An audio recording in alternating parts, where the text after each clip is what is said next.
Welcome to the Geek Divers tutorial. When you log into Geek Divers, you will be directed to the dashboard. Geek Divers has a menu on the left and a bar on top here. If you see here Dive Center 1, this is one of the locations that you can have in Geek Divers. My test system here has 3 locations, and I call them Dive Center 1, Dive Center 2 and Dive Center 3.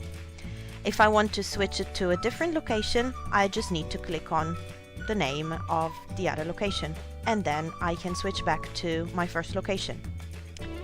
The menu on the left will show you dashboard, where you are, diving with your dive sites, equipment with all your rental equipment, customers, then you will see staff for your staff members, partners or agents, activities, for example courses and trips, financial with price lists, bills, staff payments, so pay slips, partners invoices and cash flow.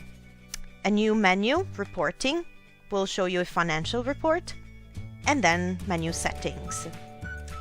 On top, on the right hand side, you will see a question mark icon where you can always open the Geek Divers user guide.